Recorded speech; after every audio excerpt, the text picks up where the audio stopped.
The alarm screamed at 6:03 a.m., 10-year-old Sky bolted upright. Today was the California State Mathematics competition. Her one shot at proving she belonged. She pulled on her uniform, grabbed her backpack, and ran into the rain-soaked streets. Formulas raced through her mind. The trophy. The scholarship. Everything she'd worked for. Then she saw her. An elderly woman collapsed on the wet pavement. Trembling. Alone. People walked right past. Sky tried to lift her. Too heavy. Her small arms shook with effort. A wheelbarrow leaned against a nearby house. Sky made a choice. The woman. Not the competition. She pushed that wheelbarrow through rain and pain for 5 hours. Cars honked.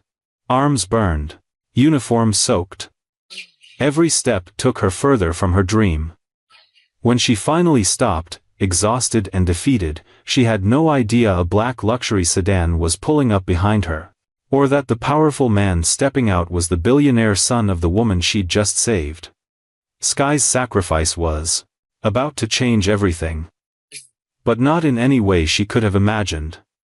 Before we dive deeper into the story, tell me, where are you listening from? And don't forget to subscribe so I can share more incredible stories with you tomorrow. To help you understand this story, let me take you back to where it all began. The alarm screamed at 6:03 a.m. Sky shot up in bed. Her heart pounded against her ribs. Today was the day. The California State Mathematics competition. She had trained for months, stayed up late solving equations while other kids watched TV. Memorized formulas until numbers danced in her sleep. This was her shot to prove she belonged with the smartest kids in the state. She yanked on her crisp uniform. Laced her sneakers tight. Grabbed her backpack and slung it over one shoulder. Her calculator sat heavy in the front pocket. Lucky eraser from Grandma in the side zip. Everything ready. Outside her window, puddles shimmered from last night's rain. Early sunlight bounced off wet asphalt and shiny windows. The world looked clean. New. Full of possibility. Sky's mind was already racing through formulas as she stepped into the cool morning air. Pythagorean theorem, quadratic equations, long division problems that made other kids cry. She walked fast. Determination lit up her small frame like electricity. Halfway down the street, she froze. An elderly woman had collapsed on the wet pavement. Face pale as paper. Hands shaking as she tried to push herself up, her groceries scattered everywhere. Apples rolling into the gutter. Cars honked. People rushed past. Nobody stopped. Sky's stomach twisted into a hard knot. For 1 second, the competition pulled at her. The medal. The recognition, the applause. Teachers smiling. Her mom crying happy tears. But the woman gasped. A weak, fragile sound that cut through everything else. Sky ran forward. She tried to lift the woman but couldn't. Too heavy. Too weak. Her small arms trembled with effort. Then she spotted it. A wheelbarrow leaning against a nearby house. Relief rushed through her chest. She sprinted toward it. Called out to a man walking past. He hesitated. Looked at his watch. Then nodded. Together they lifted the woman carefully into the wheelbarrow. She groaned softly. Her breathing came in short, painful bursts. The man walked away quickly. Didn't look back. Sky stood alone. Gripping the handles. Heart racing. This was it. Her dream delayed. Her courage tested. She checked her phone, 6:18 a.m. The competition started at 10. She had time. She could do this. Get the woman help and still make it. Sky gritted her teeth and started pushing. The first step of a day that would change everything had begun. Sky gripped the wheelbarrow handles with both hands. Her teeth clenched. Muscles already trembling. She started pushing. Water splashed with every wobble. Soaked her shoes. Soaked her uniform. The woman's breathing filled her ears. Shallow. Weak. Labored. Her arms burned. Back ached. Every step was a battle. Her sneakers slipped on the wet pavement. Small waves rippled through puddles, cars honked at her. Angry. Impatient. She maneuvered around them, heart pounding. Pedestrians stared. Some frowned. Others looked curious. Sky didn't notice them. Her mind focused on one thing. Get this woman to safety. The city was busy at this hour. People rushing to work. School buses loading kids. But it felt suspended. Like the world was watching her struggle. Reflections shimmered in puddles. Tiny mirrors capturing her sweat. Her tears. Her determination. Each wobble felt huge. Every breath reminded her what she gave up, the math competition slipping further away with every push. Almost there, she whispered to the woman. Her voice shook, but she meant it. She pictured her teachers. Mrs. Chen especially. The applause she would never hear this morning. The medal she wouldn't hold. Her chest tightened. She had wanted to shine. Prove her brilliance. Show everyone she wasn't just smart for a 10-year-old. She was smart, period. But now she understood something else. Courage sometimes meant giving up glory for compassion. Shadows stretched across the streets. The wind carried a chill. Her soaked uniform clung to her skin like ice. She wondered if anyone noticed her efforts. If anyone cared. Or if she was invisible like the woman had been moments ago. The wheelbarrow hit a bump. The woman groaned. Sky's heart jumped into her throat. I'm sorry. I'm so sorry. Almost there, I promise. Her arms screamed. Begged her to stop, put it down. Call someone else. Let someone stronger help. But Sky pressed on. She didn't know it yet. Couldn't see it. But the choices she made right now would ripple far beyond this street. Far beyond her imagination. A black car passed slowly. Tinted windows. Expensive looking. It slowed near her. Then kept going. Sky barely noticed. She was too focused. Too tired. Too determined. She checked her phone at a stoplight. 6:47 a.m. The competition started in 3 hours and 13 minutes. If she got the woman help in the next 30 minutes, she could still make it. Run home. Change clothes. Catch a ride. She could still do this. Both things, save the woman and compete. She pushed harder. Faster. Ignoring the pain shooting through her shoulders. The woman's hand reached out weakly. Touched Sky's arm. Thank you, child. Sky's throat closed up. She blinked back tears. Kept pushing. The streets glistened. Morning sun breaking through clouds. Everything looked beautiful and terrible at the same time. A fire station appeared 2 blocks ahead. Red brick building. Flags out front. Relief flooded through her. Almost there.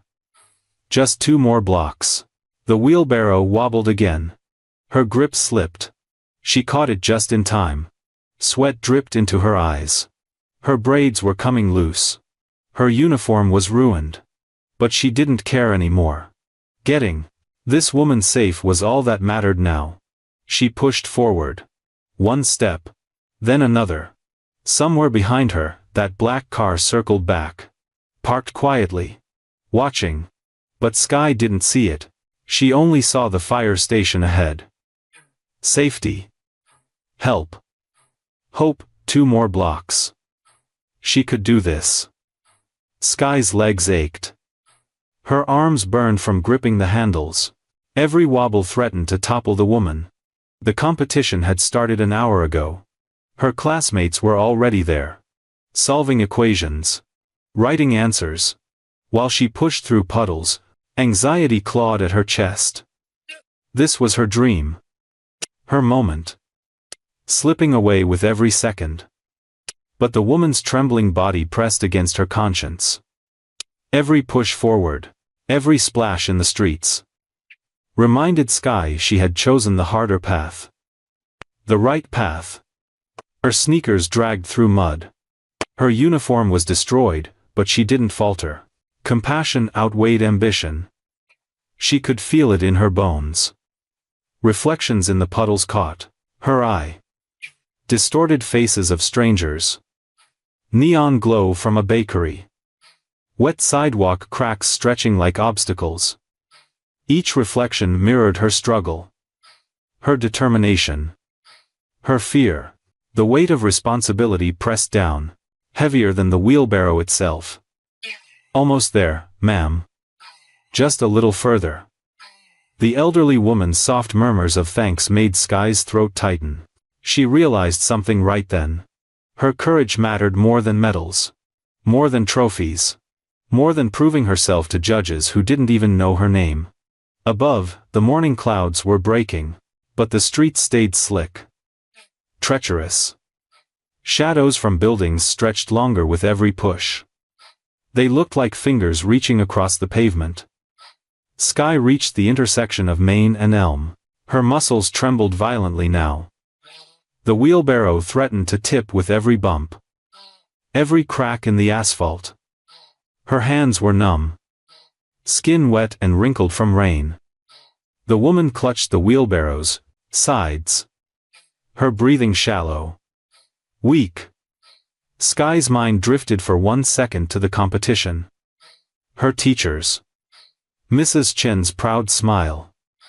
Her friends cheering. The trophy she might never hold. She swallowed hard. Her choice was clear. But the weight of it crushed her chest. Tears blurred her vision. She blinked them away. Refused to stop. The streets around her were empty now. Morning rain had created small rivers along the gutters. The woman groaned softly. You're safe now. Almost there. Sky's voice shook, but her determination didn't. She could feel exhaustion digging deep into her bones. Yet every push was fueled by something stronger. Something she couldn't name. Then she froze. Shadows flickered along the street. She thought she heard footsteps. A vehicle slowing down. A figure watching from somewhere she couldn't see. But the street was empty. Goosebumps prickled her skin. Something was there.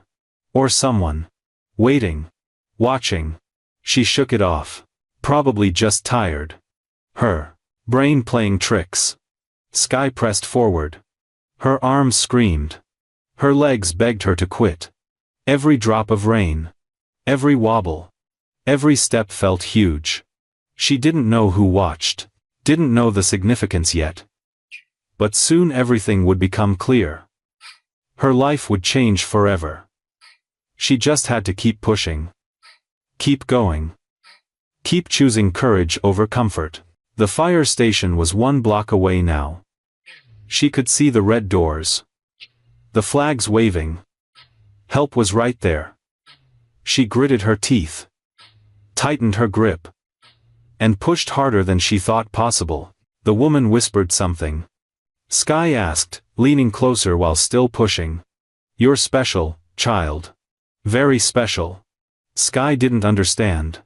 But the words settled in her chest like warmth. 1 more block. She could do this. Sky reached the fire station doors. Her body shook. Sweat mixed with rain on her face. She banged on the door with her fist. Once. Twice. 3 times. A firefighter opened it. Young guy. Maybe 25. His eyes went wide. Help. Please. She collapsed. I don't know what's wrong. He called over his shoulder. 2 more firefighters rushed out. They lifted the woman gently from the wheelbarrow. Carried her inside. Sky stood there. Empty wheelbarrow in front of her. Arms hanging limp at her sides. She had done it. The woman was safe.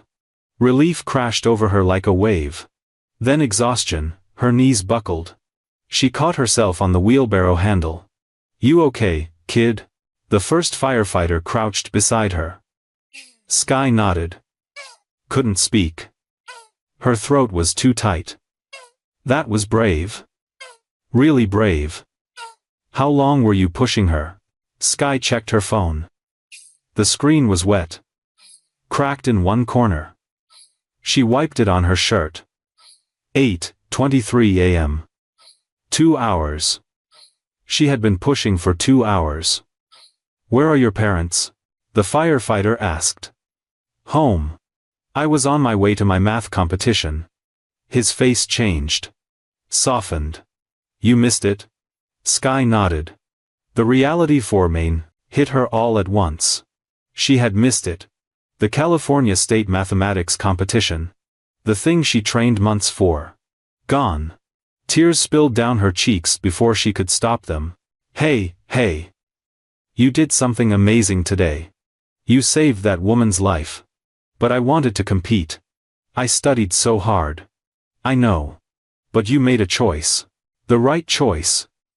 That takes guts most adults don't have. Sky wiped her face with her wet sleeve. It didn't help. Inside, she could hear voices. Paramedics had arrived. They were checking the woman's vitals. Asking questions. The firefighter stood up. Wait here. Let me get you some water. He disappeared inside. Sky leaned against the brick wall. Her body felt like it weighed 1,000 pounds. Every muscle screamed. She looked down at her uniform.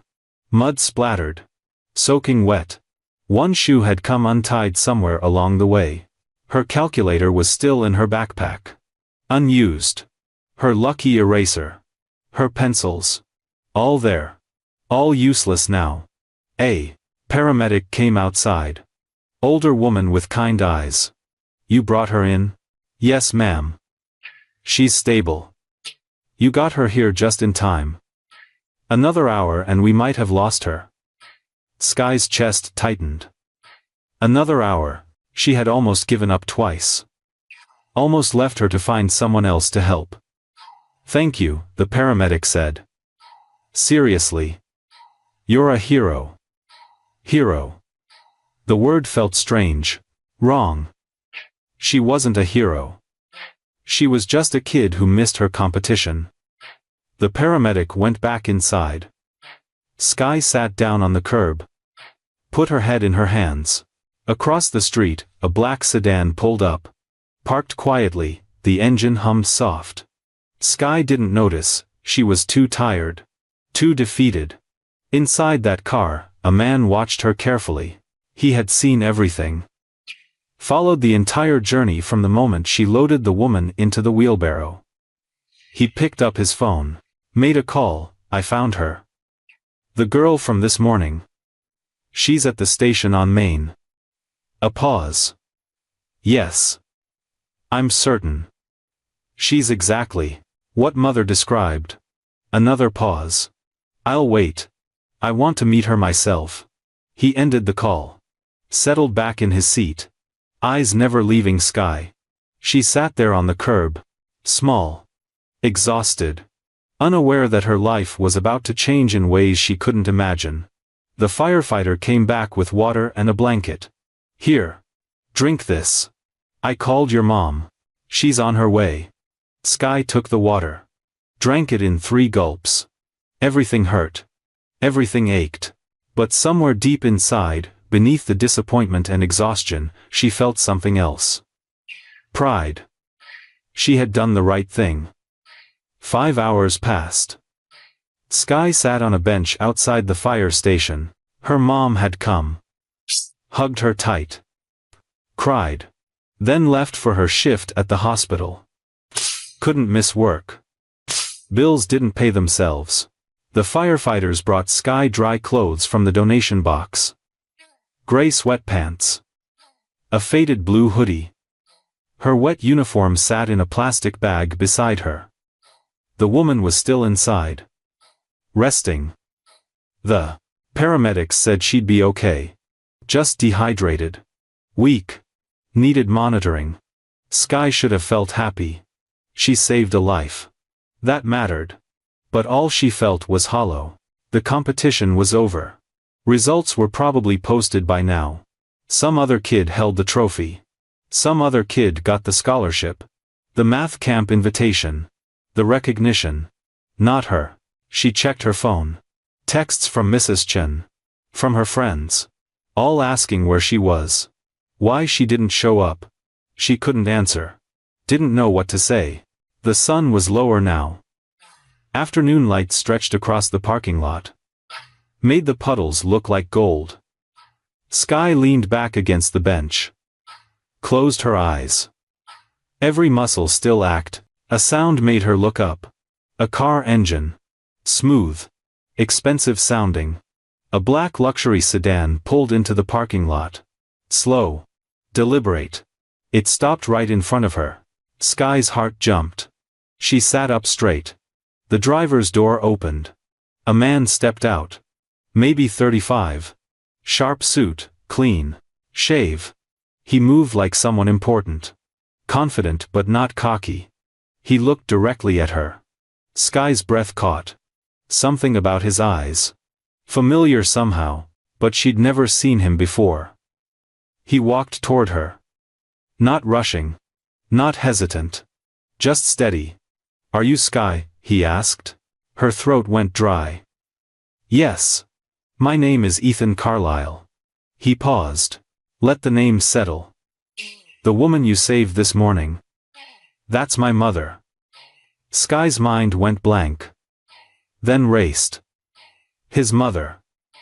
The elderly woman. This man's mother.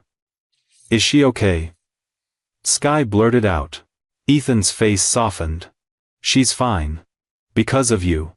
I just helped her. Anyone would have." "No." His voice was firm. Kind but firm. "Most people walked right past her. You stopped. You sacrificed everything to help a stranger." Sky looked down at her borrowed clothes. At the plastic bag with her ruined uniform. "I missed my competition." "I know." Ethan sat down on the bench beside her. "Not too close. Respectful distance. I watched you. The whole time." Sky's head snapped up. "You watched me?" "I was looking for my mother. She goes for walks sometimes. Gets confused. Today she wandered too far. Collapsed. I was driving around searching when I saw you loading her into that wheelbarrow. Why didn't you help?"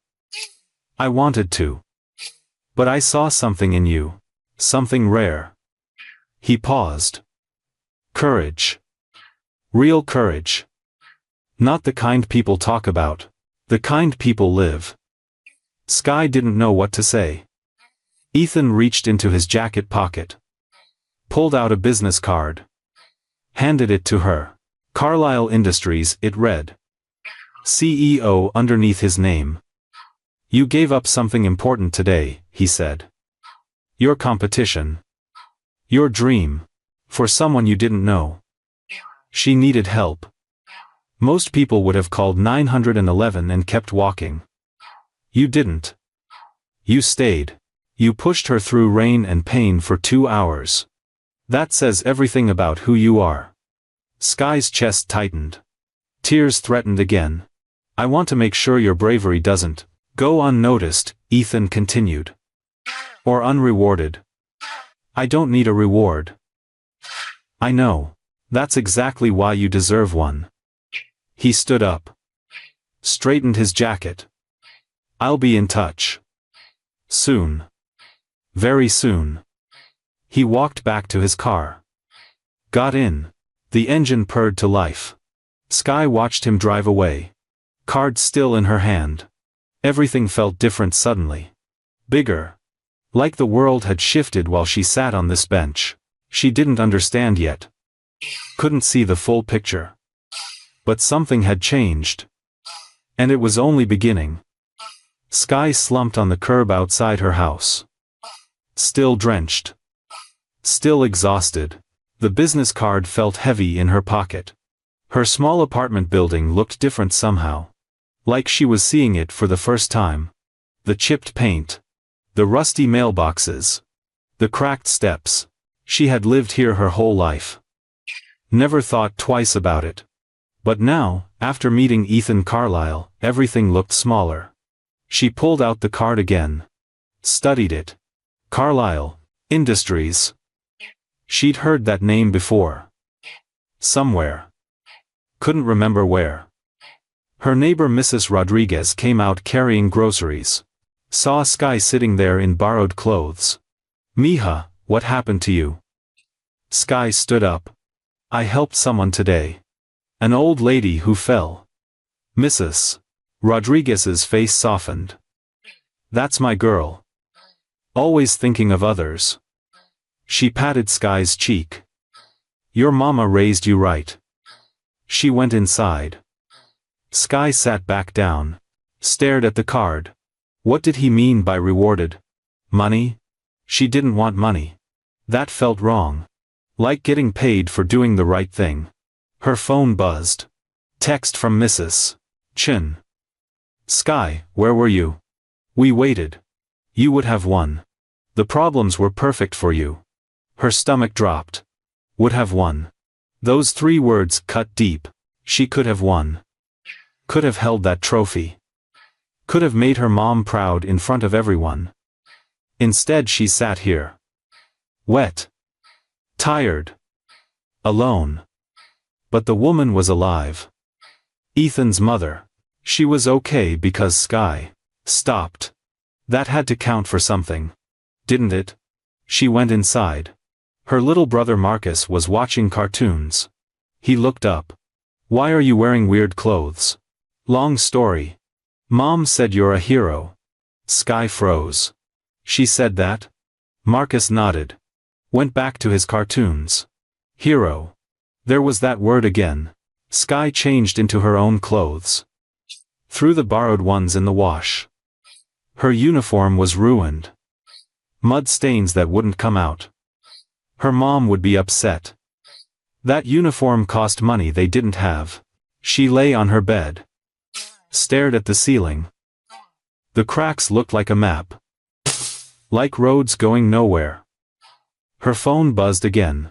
Unknown number. This is Ethan Carlisle. I hope I'm not bothering you. Her heart jumped. She sat up fast. No. It's okay. 3 dots appeared. He was typing. I spoke with my mother. She wants to meet you. Thank you properly. Sky's hands shook. She doesn't have to. She insists. Would tomorrow work? I can pick you up. Tomorrow. Sunday. No school. No competition to miss. Okay. 10 a.m. I'll text you the address.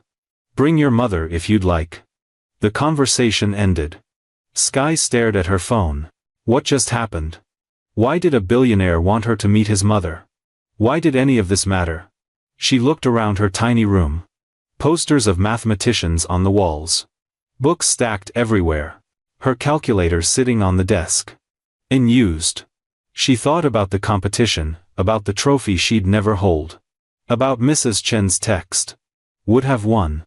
Her chest ached. But then she thought about the woman. Pale face. Trembling hands. How scared she looked lying there on the sidewalk.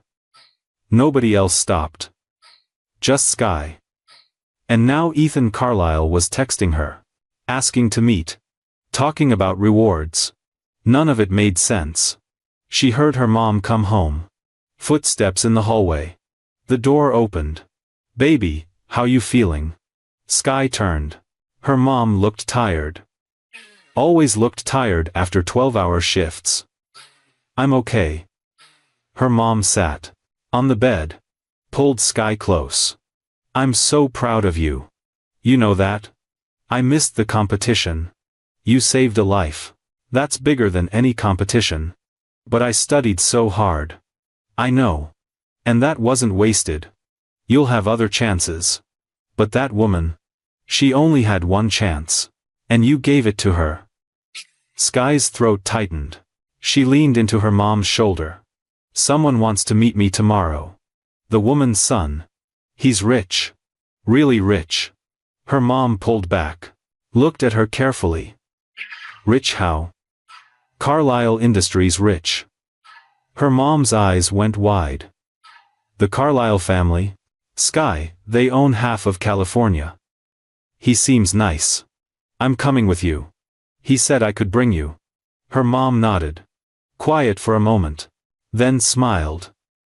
My baby girl. Making moves I never dreamed of.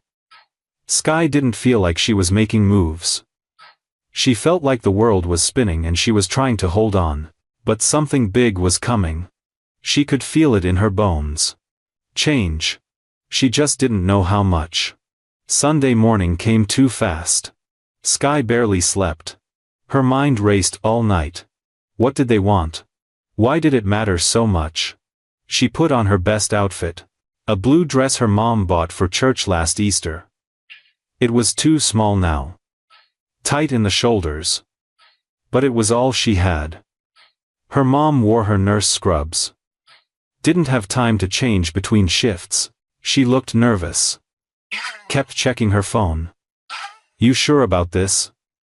Her mom asked for the third time. Too late now. At exactly 10 o'clock, the black sedan pulled up outside. Ethan stepped out. Same sharp suit. Same calm confidence. He opened the back door for them. Good morning. Sky's mom climbed in first. Eyes scanning everything. Protective. Alert. Sky followed. The inside smelled like leather and something expensive. Wood polish maybe. The seats were softer than her bed. Ethan got in the driver's seat, glanced at them in the mirror. Thank you for coming. My mother's been talking about you nonstop.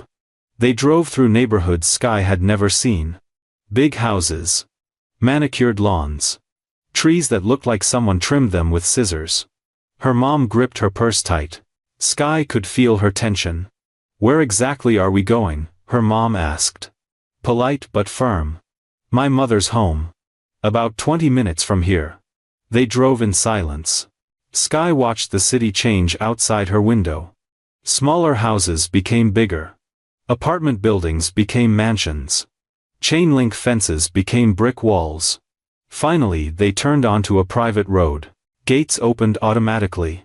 A long driveway stretched ahead lined with roses. Sky's breath caught. The house at the end wasn't a house. It was a palace. White columns. Huge windows. Fountains in front. You live here? Sky blurted out. Ethan smiled. My mother does. I have my own place downtown. The car stopped. A woman in uniform opened Sky's door. Welcome. Sky climbed out slowly. Her mom followed, looking around like she'd entered another world. They had. This was another world. Ethan led them inside. Marble floors. Crystal chandeliers. Paintings that looked like they belonged in museums. Sky felt small. Out of place. Her tight Easter dress suddenly felt cheap. She's in the sitting room, Ethan said. This way. They walked through hallways bigger than Sky's entire apartment. Past rooms full of furniture that probably cost more than her mom made in a year. Finally they reached a bright room. Windows everywhere. Sunlight pouring in. And there she was. The elderly woman from yesterday. But different now. Clean clothes. Hair brushed. Color back in her cheeks. She sat in a wheelchair with a blanket across her lap. When she saw Sky, her face lit up like sunrise. There she is. My angel. Sky didn't know what to do. Just stood there. The woman held out her hand. Come here, child. Let me look at you. Sky walked forward slowly. Took the woman's hand. It was warm now, not cold and trembling. Like yesterday. You saved my life. I just pushed you to the fire station. You gave up your competition. Your dream. For me. A stranger. How did she know about the competition? Sky glanced at Ethan. He nodded slightly. I told her everything, he said. The woman squeezed Sky's hand. Do you know what it means to find someone with a pure heart? In this world? It's rare. So rare. Sky's mom stepped forward. Ma'am, my daughter's a good girl. But she doesn't need rewards for doing what's right. The woman smiled. You raised her well. I can see that. But this isn't about rewards. This is about recognizing something special when you see it. She looked back at Sky. Her eyes were sharp now. Clear, intelligent. Tell me about yourself, Sky. What do you love? Math. I love math. Why? Nobody ever asked her why. They just said that's nice or called her a nerd. Because numbers make sense. They follow rules. They don't lie. The woman nodded slowly. And what do you want to do with your gift? I want to go to college. Study engineering maybe. Help build things that matter. And what's stopping you? The question hung in the air. Heavy. Real. Money. That's what stopped her. Money her family didn't have. Sky looked down. Nothing's stopping me. Don't lie to me, child. I'm old but I'm not stupid. Sky looked up. Met the woman's eyes. Money. College costs money we don't have. The woman smiled. There it is. The truth. She looked at Ethan. I told you. Special. Ethan nodded. The woman turned back to Sky. What if I told you that money doesn't have to stop you anymore? Sky's heart stopped. What do you mean? The woman gestured to a chair. Sit. Both of you, please. Sky and her mom sat on a cream-colored couch. It was so soft Sky felt like she might sink through it. Watching. My name is Eleanor Carlisle. You probably don't know who I am. But my family built half the hospitals in this state. The schools. The libraries. Sky's mom tensed. We're not looking for charity. Good. Because I'm not offering it. Eleanor's voice was firm. I'm offering an investment. In what? Sky's mom asked. In her. Eleanor pointed at Sky. Your daughter has something most people spend their whole lives searching for. Character. Courage. A good heart paired with a brilliant mind. That combination is priceless. Sky didn't understand. But I'm just a kid. You're not just anything. You proved that yesterday. Eleanor leaned forward. Do you know how many people walked past me? Dozens. Maybe more. They saw an old woman on the ground and kept walking. But you stopped. You sacrificed everything to help. Anyone would have, no. Eleanor cut her off. They wouldn't. And they didn't. You did. That tells me who you are. And I invest in people. Not just businesses. People. Sky's mom shook her head. Ma'am, with all respect, we can't accept money from strangers. Then get to know me. I'm not a stranger anymore. Eleanor smiled. Your daughter saved my life. The least I can do is open a door for her. What kind of door? Sky asked quietly. Ethan spoke up. Full scholarship. Any college you want. All expenses paid. Housing. Books. Everything. The room went silent. Sky couldn't breathe. Couldn't think. Full scholarship. Any college. Her mom's hand flew to her mouth. You can't be serious. I'm completely serious, Eleanor said. But there's more. More? Sky's head was spinning. What could be more than a full scholarship?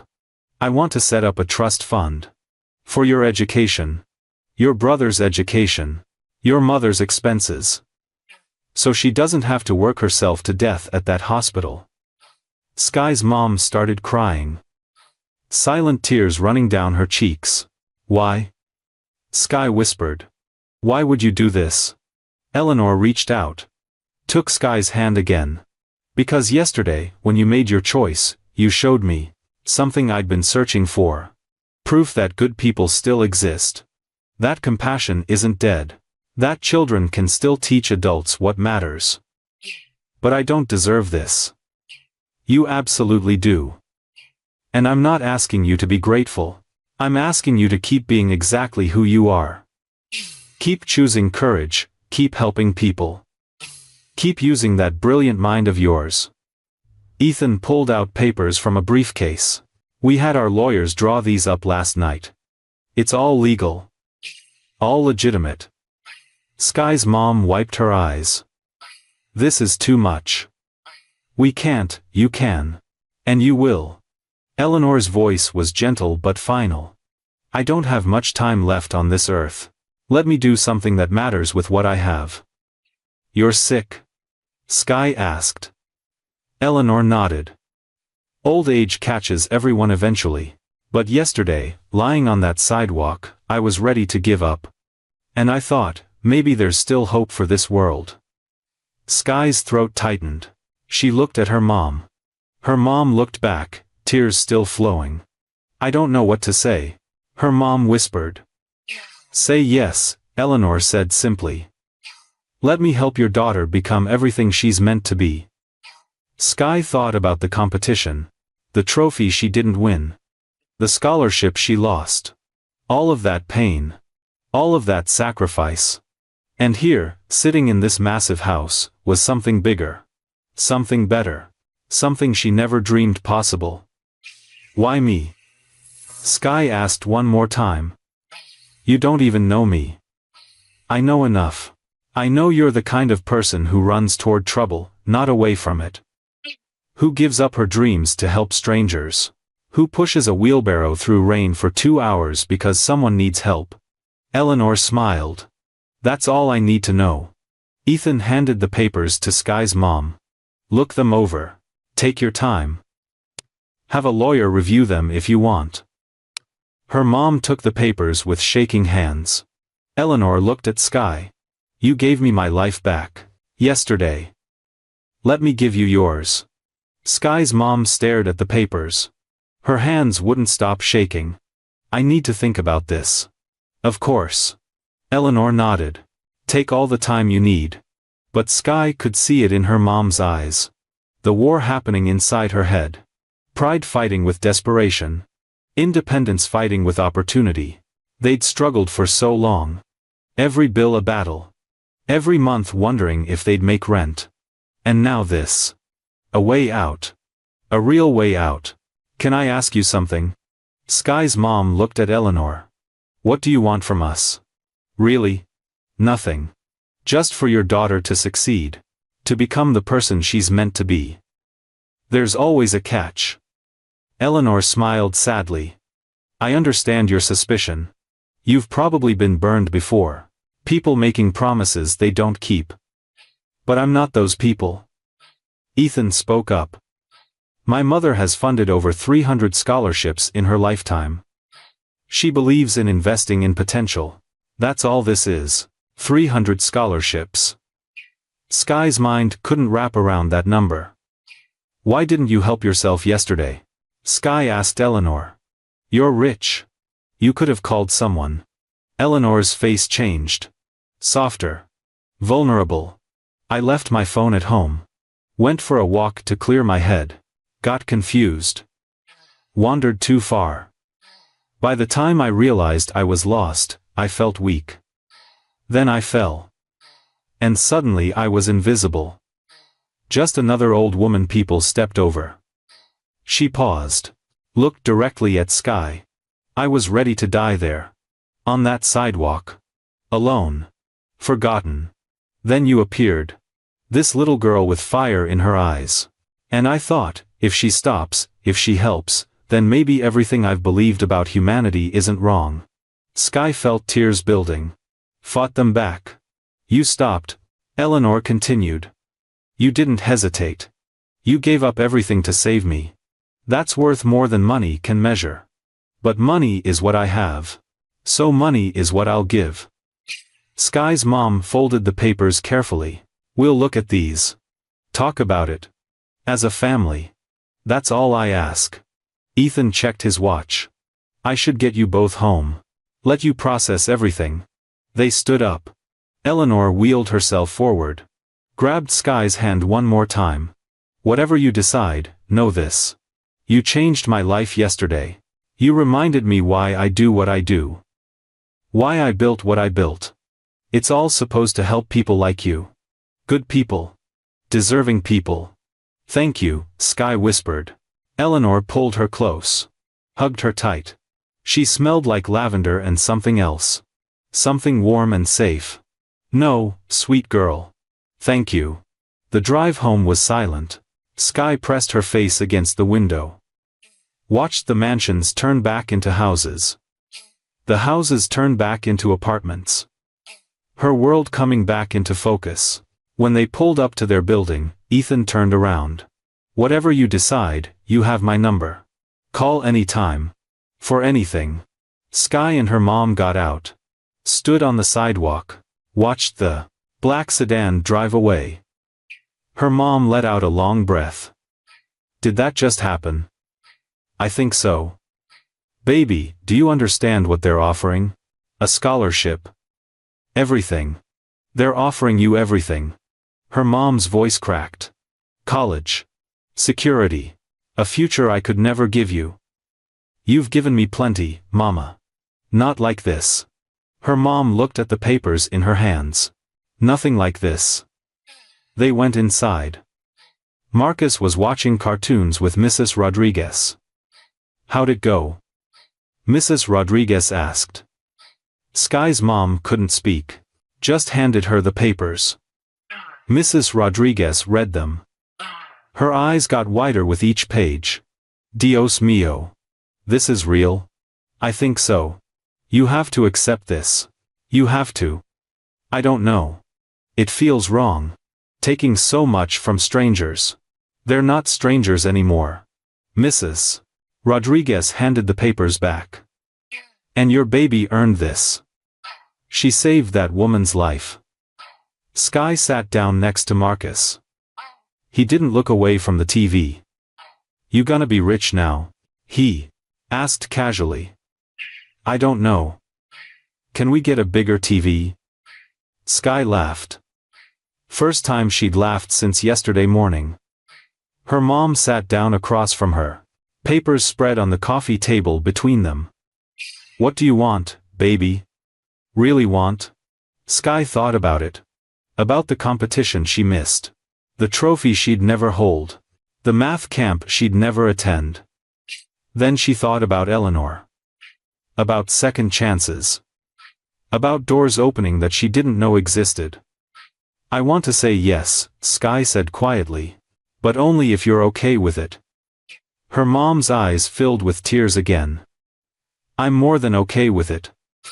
I'm grateful. I'm terrified. I'm everything all at once. So what do we do? Her mom picked up the papers. Looked at them one more time. Then smiled through her tears. We call a lawyer. Make sure it's real. Then we say yes to the most incredible gift anyone's ever given us. 3 days passed. 3 days of Sky barely sleeping. Barely eating. Just thinking. Her mom found a lawyer through the hospital. A friend of a friend who looked at the papers for free.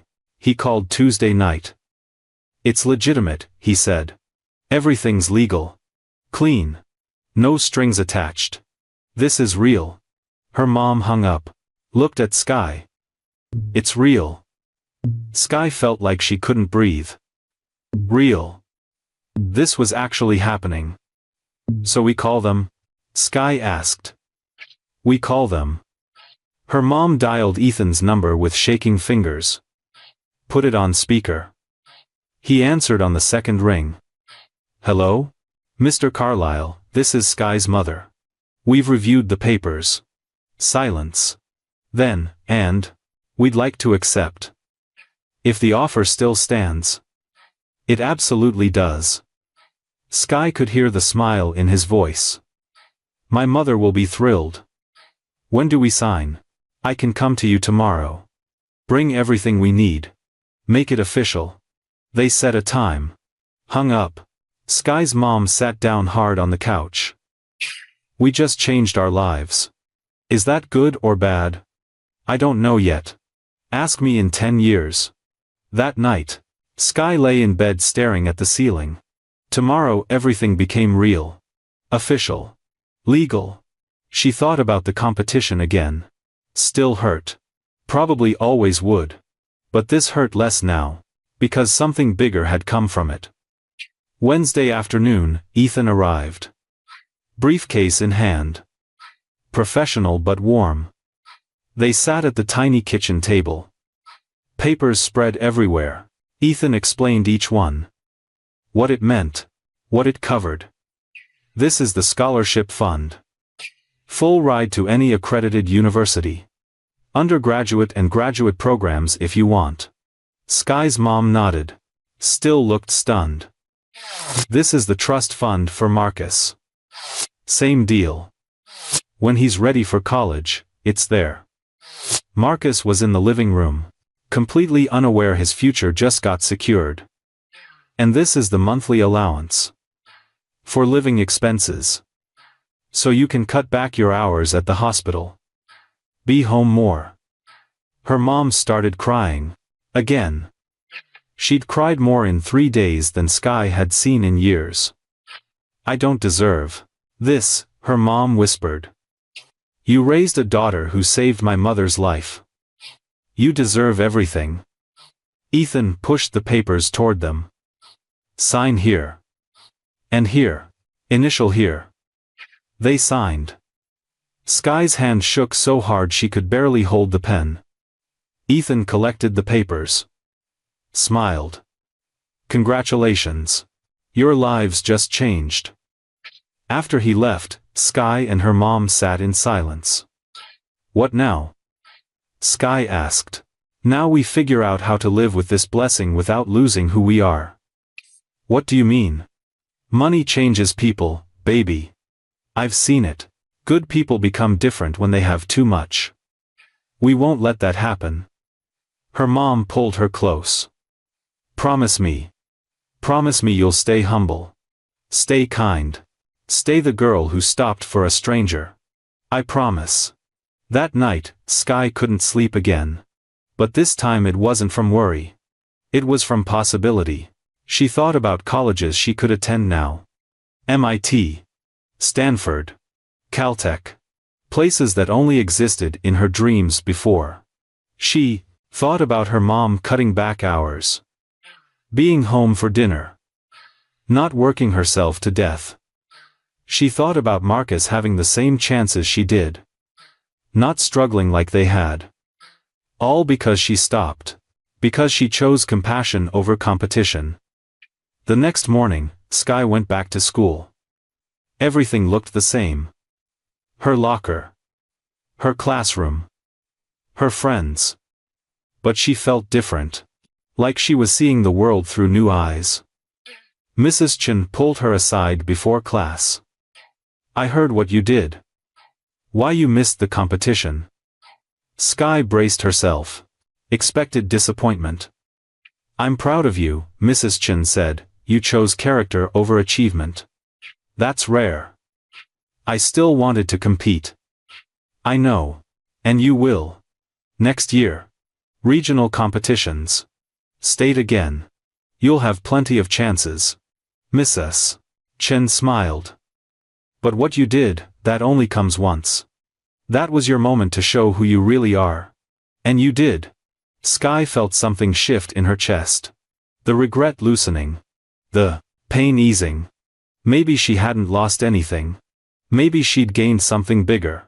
At lunch, her friends bombarded her with questions. They'd heard rumors. Wild stories about rich people and scholarships. Is it true? Her best friend Maya asked. You're going to college for free? Yeah. It's true. Because you helped some old lady? Because I did what was right. Maya hugged her tight. You're the luckiest person I know. Lucky. Was that what this was? Luck? Or was it something else? Something earned through sacrifice and courage? Sky didn't know. Maybe both. That afternoon, her phone buzzed. Text from an unknown number. This is Eleanor. Just wanted to check on you. How are you feeling? Sky smiled. Typed back. Still processing. But grateful. So grateful. Good. You deserve every bit of this. Don't ever forget that. Sky wouldn't forget. Couldn't forget. This was her life now. A new chapter. All because she stopped for a stranger. 2 weeks later, Eleanor called. Not texted. Called. Sky, dear. Can you come visit me? I'd like to talk. Of course. When? Tomorrow? I'll send Ethan to pick you up. Sky's stomach flipped. What did she want to talk about? Was something wrong? Did they change their minds? Her mom noticed her face. What's wrong? Eleanor wants to see me tomorrow. That's good, right? I don't know. Maybe. The next day, Ethan picked her up alone. No mom this time. Just Sky. The drive felt longer. Quieter. Ethan didn't talk much. Just smiled when she looked at him. They arrived at the mansion. Same marble floors. Same chandeliers. But this time Sky wasn't nervous. Just curious. Eleanor sat in the garden. No wheelchair today. Just a chair surrounded by roses. She looked stronger. Healthier. Sky. Come sit. Sky sat in the chair across from her. A small table between them with tea and cookies. How's school? Eleanor asked. Good. Better now that everyone stopped asking questions. Eleanor laughed. I imagine you caused quite a stir. A little. They sat quiet for a moment. Birds chirping. Sun warm on Sky's face. I asked you here for a reason, Eleanor said. I want to tell you something. Something I haven't told many people. Sky leaned forward. I wasn't always rich. I grew up poor. Poorer than you, probably. My father worked in factories. My mother cleaned houses. We barely had enough to eat. Sky couldn't picture it, this elegant woman in this massive house. Poor. When I was 12, I got sick. Really sick. We couldn't afford a doctor. I thought I was going to die. Eleanor paused. Then a stranger helped us. A wealthy woman who heard about my situation. She paid for everything. Surgery. Medicine. Recovery. She saved your life. She did. And when I asked her why, she said exactly what I told you. That she saw something in me worth investing in. Sky's throat tightened. What happened to her? She died 3 years later. Cancer. But before she died, she made me promise something. That I'd do the same for someone else. That I'd pass the gift forward. And you have. 300 scholarships. Eleanor shook her head. Those were easy. Money on paper. But you're different. You remind me of myself at your age. Smart. Brave. Willing to sacrifice for others. I just helped someone. You did more than that. You showed me that the cycle continues. That kindness isn't dead. That the woman who saved me 60 years ago. Her legacy lives on through you. Sky felt tears coming. Fought them back. I'm dying, Sky. The words hit like a punch. What? Cancer. Stage 4. I have maybe 6 months. Maybe less. No. You look better. You look, I know. Good days and bad days. Today is a good day. Eleanor reached across the table. Took Sky's hand. I'm not telling you this to make you sad. I'm telling you because I need you to understand something. What? This isn't charity. This is legacy. When I'm gone, I need to know that someone carries on what I've tried to do. Someone who understands that wealth isn't about money. It's about impact. But I'm just a kid. You're more than that. You proved it. Eleanor squeezed her hand. Promise me something. Anything. When you're successful. When you've made your mark on this world. Help someone else. Pass this gift forward. Keep the cycle going. Sky's tears spilled over. I promise. Good. Eleanor smiled.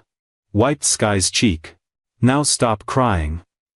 I'm not dead yet. They both laughed through tears. Ethan appeared with more tea. Set it down gently. Touched his mother's shoulder.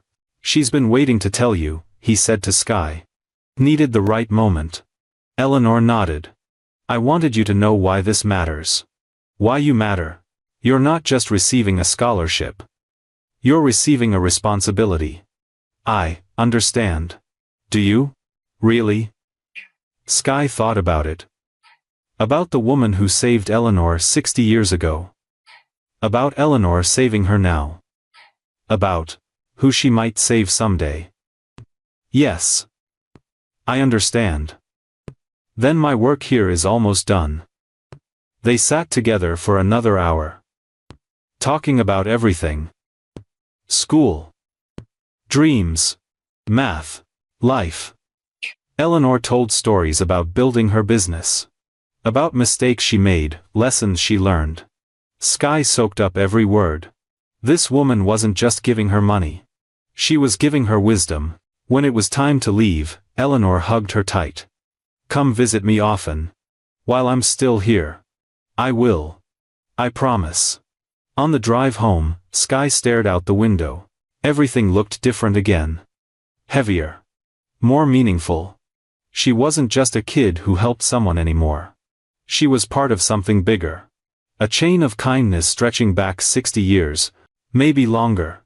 And someday, she'd add another link. Ethan dropped her off. She really likes you. Sees herself in you. I like her too. Good. Because she's right. You're special, Sky. Don't forget that. Sky went inside. Her mom was cooking dinner. Marcus was doing homework. Everything normal. Everything ordinary. Except nothing was ordinary anymore. Nothing would ever be ordinary again. A month passed. Sky visited Eleanor every Saturday. Sometimes they talked for hours. Sometimes Eleanor was too tired and they just sat together in silence. Each visit felt precious. Like borrowed time. On the fourth Saturday, Eleanor looked different. Thinner. Paler. But her eyes still sparkled when Sky walked in. There's my girl. Sky sat beside her bed. Eleanor had moved downstairs now. Too weak for stairs. How are you feeling? Honest answer. Terrible. But seeing you helps. They sat quiet for a moment. Sky held her hand. It felt so fragile now. Like paper. I have something for you, Eleanor said. She reached under her pillow, pulled out an envelope. What is it? Open it. Inside was a letter. Handwritten.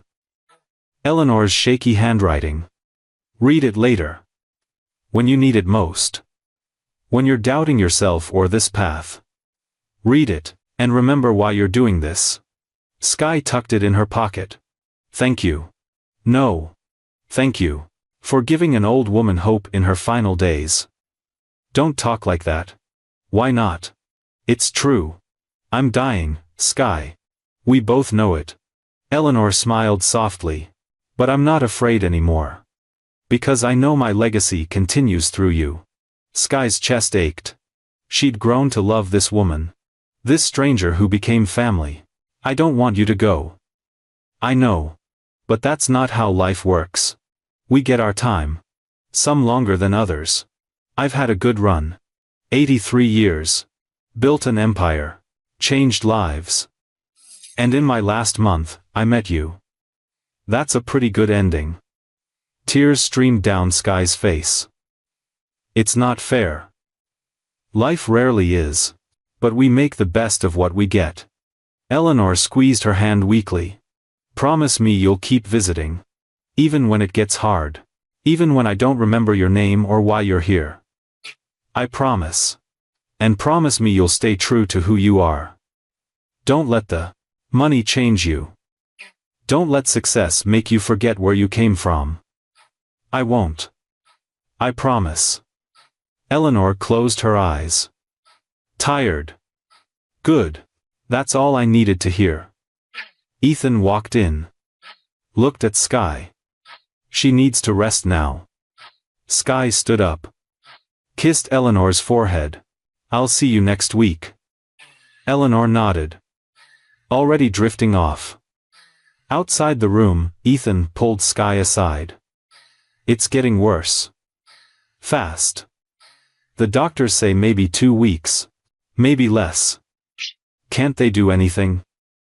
She refused treatment. Said she's lived long enough. Ready to go on her terms. Sky leaned against the wall. Felt like the floor was dropping out. She loves you, Ethan said. In case you didn't know. Like a granddaughter. I love her too. I know. She knows. That's why this matters so much to her. That night at home, Sky opened the letter. Read it through tears. Dear Sky, if you're reading this, I'm probably gone. Or close to it. Don't be sad. I lived a full life, more than most people get. I want you to know something. That morning when you found me on the sidewalk, I had given up. On everything. On people. On hope. On the idea that goodness still existed in this world, then you stopped. This little girl with fire in her eyes and compassion in her heart. And suddenly I had hope again. You saved more than my life that day. You saved my faith in humanity. Now I'm asking you to carry that forward. Use your gifts. Your intelligence. Your kindness. Make the world better. There will be days when you doubt yourself. When you feel small or inadequate. When the weight of this opportunity feels too heavy. On those days, remember this, you were chosen not because you're perfect, but because you're real. Because when faced with a choice between your dreams and someone's life, you chose life. That's who you are. Don't ever forget it. I'm proud of you. I'll always be proud of you. With love, Eleanor. Sky folded the letter carefully. Put it back in the envelope. Held it against her chest. Her mom came in. Saw her crying. Baby, what's wrong? Eleanor's dying. Really dying. 2 weeks maybe. Her mom sat down. Pulled Sky close. I'm sorry. I know you care about her. She changed everything for us. She did. And we'll honor that by living the life she made possible. Sky nodded against her mom's shoulder. She asked me to keep visiting. Even when it gets bad. Then we will. Together. We'll be there for her like she was there for us. The next 2 weeks were the hardest of Sky's life. She visited every day after school. Sometimes Eleanor was awake. Sometimes she slept the whole time. But Sky stayed. Held her hand. Read to her. Talked about her day. About school. About dreams for the future. On the 13th day, Eleanor didn't wake up. Just lay there breathing slowly. Peacefully. Sky held her hand. Whispered, thank you. For everything. For seeing me. For believing in me. For changing my life. Eleanor's fingers twitched slightly. Like she heard. Like she understood. That night, Ethan called. His voice was steady but sad. She's gone. Passed about an hour ago. Peaceful. In her sleep. Sky couldn't speak. Just cried. She wanted you to know she wasn't afraid. That she was ready. And that she loved you. I loved her too. I know. So did she. The funeral was massive. Hundreds of people. Maybe thousands. Politicians. Business people. Families Eleanor had helped over the years. Sky and her mom sat in the third row. Close but not family. Not really. Except Ethan had insisted. You were family to her. You sit with us. So they did. Person after person spoke about Eleanor's legacy. Her charity work. Her business empire. The lives she'd touched. But none of them talked about the woman Sky knew. The one who sat in the garden drinking tea. Who told stories about growing up poor. Who held Sky's hand when words weren't enough. When it was over, people gathered outside. Shaking hands. Hugging. Sharing memories. A woman approached Sky. Maybe 40. Professional clothes. Kind face. You're Sky? Yes, ma'am. I'm Rebecca. Eleanor helped me 20 years ago. Paid for my medical school. I'm a surgeon now at Children's Hospital. Another woman joined them. I'm Maria. She funded my restaurant. Single mom with 3 kids. Now I own 4 locations. Then a young man. David. She gave me a second chance after prison. Now I run a non-profit helping ex-offenders. One by one they came. Each with a story. Each with gratitude. Sky realized something. She wasn't alone. Eleanor had changed hundreds of lives. Maybe thousands.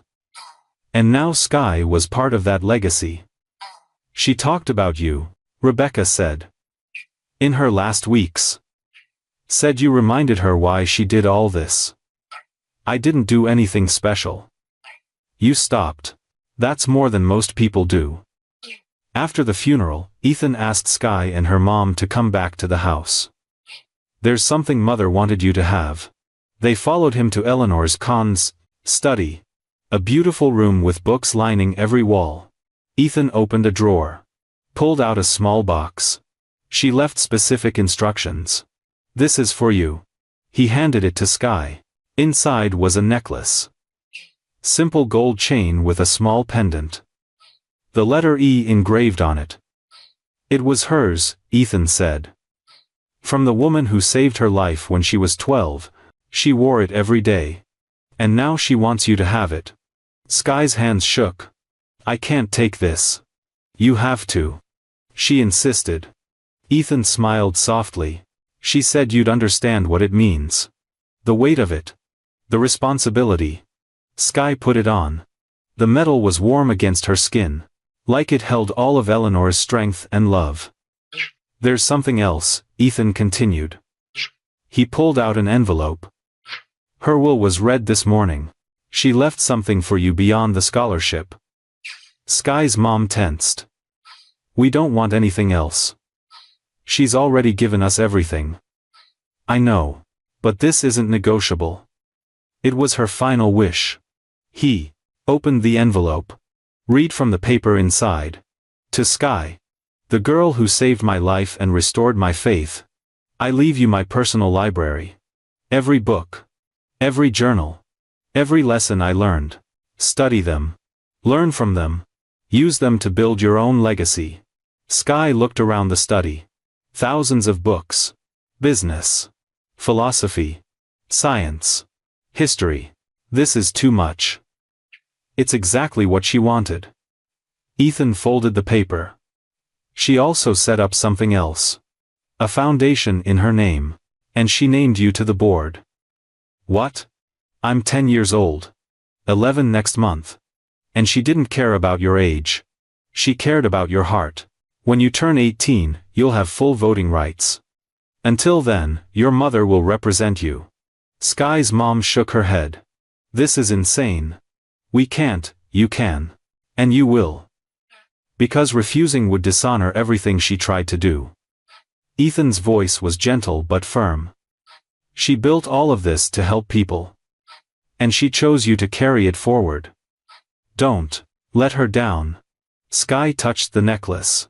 Felt its weight. The responsibility Eleanor talked about. Now it was real. Tangible. What does the foundation do? She asked. Scholarships. Like yours. For kids who show exceptional character and potential. You'll help choose who receives them. Me? Choose who gets scholarships? Eventually. Right now you'll learn. Watch. Understand how it works. But yes. Eventually you'll help decide who gets the chances you got. Sky felt dizzy. This was too big. Too overwhelming. I don't know how. Neither did she at first. But she learned. And so will you. Ethan smiled. She believed in you. Now you need to believe in yourself. They drove home in silence. Sky clutched the necklace. Her mom stared out the window. This is really happening, her mom finally said. You're on the board of a foundation. I don't even know what that means. It means Eleanor saw something in you that most people never see in themselves. Potential. Not just a matter to succeed but to lift others up. Sky thought about all the people at the funeral. All the lives Eleanor touched. Now that was her job. Her responsibility. I'm scared, Sky whispered. Good. That means you understand how big this is. Her mom took her hand. But you're not alone. I'm here. Ethan's here. And Eleanor? She left you everything you need to succeed. That night Sky lay in bed touching the necklace. She thought about Eleanor. About the woman who saved Eleanor 60 years ago. About the chain of kindness connecting them all. Now she was a link in that chain. And someday she'd add another link. Help another person who needed it. The weight felt heavy. But right, she fell asleep still touching the necklace.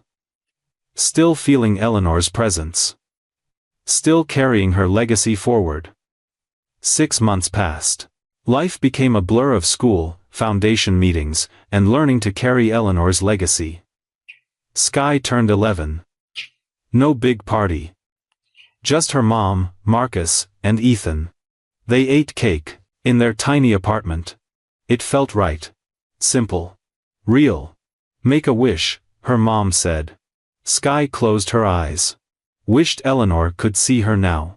See what she was becoming. She blew out the candles. What you wish for? Marcus asked. Can't tell, or it won't come true. Ethan handed her a gift. Small box wrapped in silver paper. Inside was a leather journal. Eleanor's handwriting on the first page. For Sky. Write your journey. Someday someone will need to read it. Sky's throat tightened. Eleanor had written this before she died. Planned it. Knew Sky would need it. She bought that a week before she passed, Ethan said quietly. Wanted you to document everything. Your struggles. Your victories. Your lessons. Why? Because 60 years from now, you'll be the one helping someone else. And they'll need to know your story. Just like you needed to know hers. That night Sky wrote her first entry. Today I turned 11. Eleanor's been gone 6 months. I still miss her every day. I wear her necklace. Sleep with her letter under my pillow. Try to be the person she believed I was. It's hard. People at school treat me different now. They know about the money, the foundation. Some are jealous. Some are fake nice. Some avoid me completely. I just want to be normal. But I'm not anymore. And maybe that's okay. The next week, the foundation held its first scholarship meeting since Eleanor died. Sky attended with her mom. Sat at the huge conference table with adults in expensive suits. She felt tiny. Out of place. We have 53 applications this year, a man said. All exceptional students. All deserving. How many can we fund? Another woman asked. Budget allows for 15.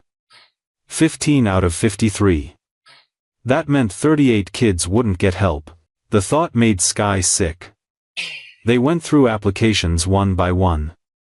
Perfect grades. Amazing test scores. Impressive achievements. But something felt wrong. Sky couldn't put her finger on it. Then they got to application number 27. A boy named James. Average grades. No special awards. Single-parent household. Next, someone said dismissively. Wait, Sky spoke up. Everyone turned to look at her. What's his essay about? The man flipped pages. He works 40 hours a week at a grocery store. Help support his younger siblings. His grades suffered because of it. So he's responsible. Selfless. Hardworking.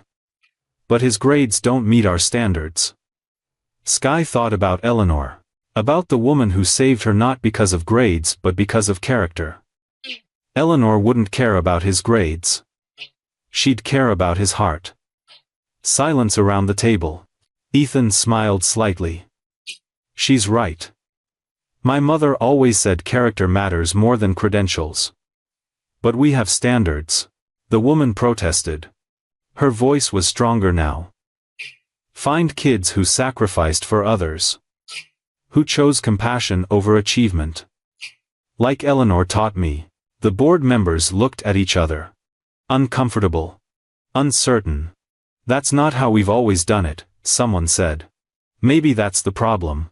Sky stood up, small but fierce. Eleanor didn't help me because I was perfect. She helped me because I stopped when others walked past. Because I sacrificed my competition to save her life. That's what mattered to her. That's what should matter to us. Ethan nodded. I agree. We should add a character component to our selection process. Not just grades and test scores. Slowly, heads around the table nodded. They reviewed the applications again. This time looking deeper. Beyond numbers. Into stories. They found kids who worked to support families. Kids who volunteered at homeless shelters. Kids who stood up to bullies. Kids who chose hard right over easy wrong. By the end, they'd selected 15 students. James was number 7. After the meeting, Ethan pulled Sky aside. You did good today. Really good. You channeled my mother. Perfectly. I just said what felt right.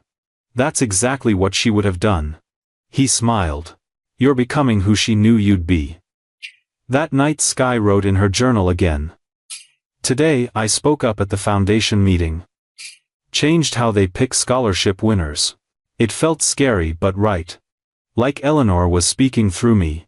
I'm starting to understand what she meant about legacy. It's not about the money. It's about the values.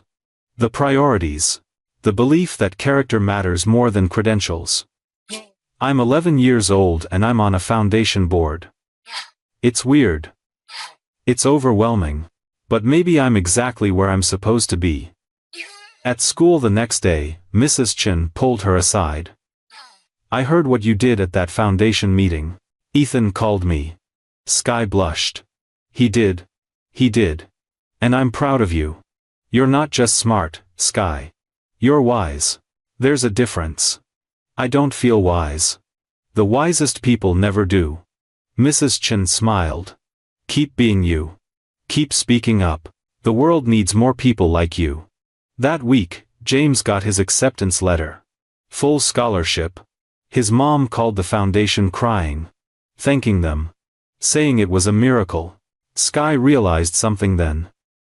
This was why Eleanor did it. Not for recognition or gratitude. But for this feeling.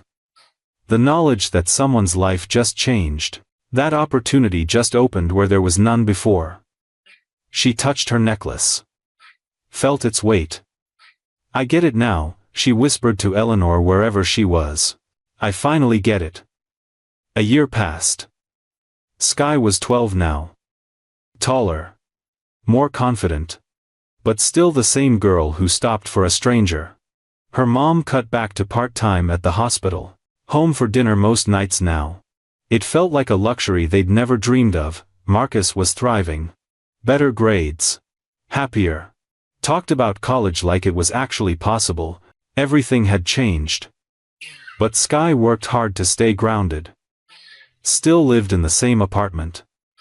Still went to the same school. Still ate cereal for breakfast. The foundation grew. 20 scholarships this year. Then 30. Word was spreading.